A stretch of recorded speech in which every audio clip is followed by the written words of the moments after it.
Hi, everybody. It's Steve here. Good to see you again. I'm just wondering how you're doing.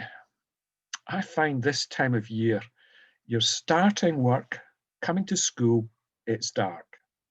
You work away in school, then you come out of school, it's getting dark again, and you've missed all the daylight. It's that time of year when, it feels damp, it feels dark, it's getting colder. Anything exciting just seems weeks away.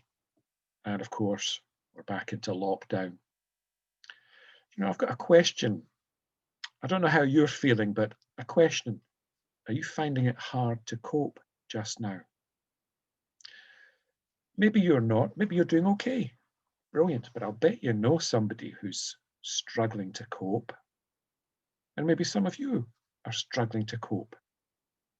I want us to think about something. It's this: never give up. There's always a way. We will get through this. And although we might feel at the moment we're not coping, it's not great. When will it end?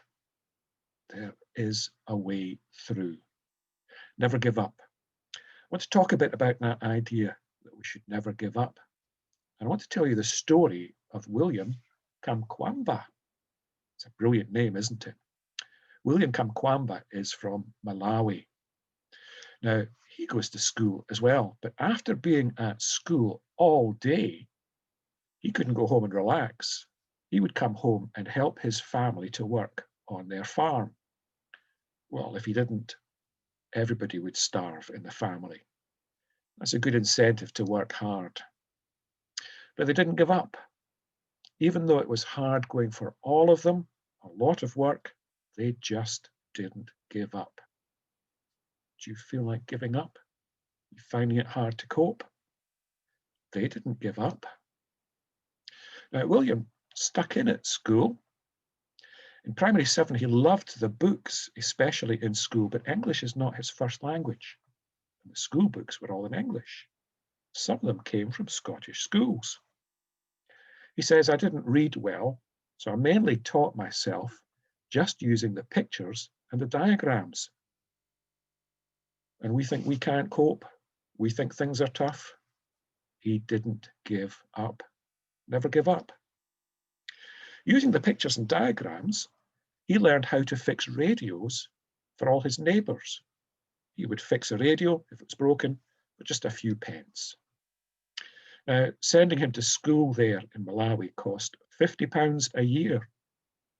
Fixing radios wasn't enough to pay this, but they didn't give up. Do you feel like giving up sometimes?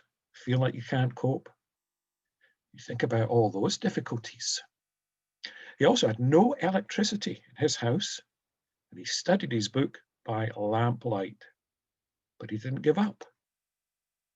And by the time he got to S1 at school, he'd figured out how to build a wind turbine just using the pictures and diagrams, built from scrap, powering the lights in his house.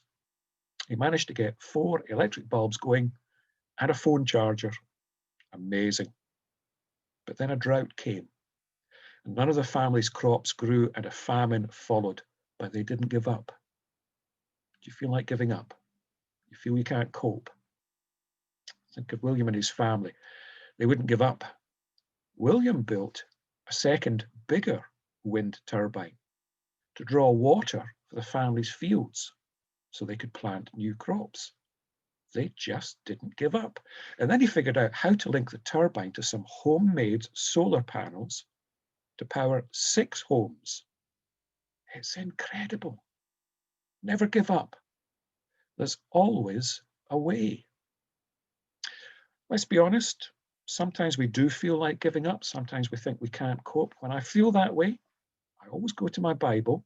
One of my favorite bits is the verse in Philippians that says, I can do everything through Christ who gives me strength. And I pray that, and I don't give up.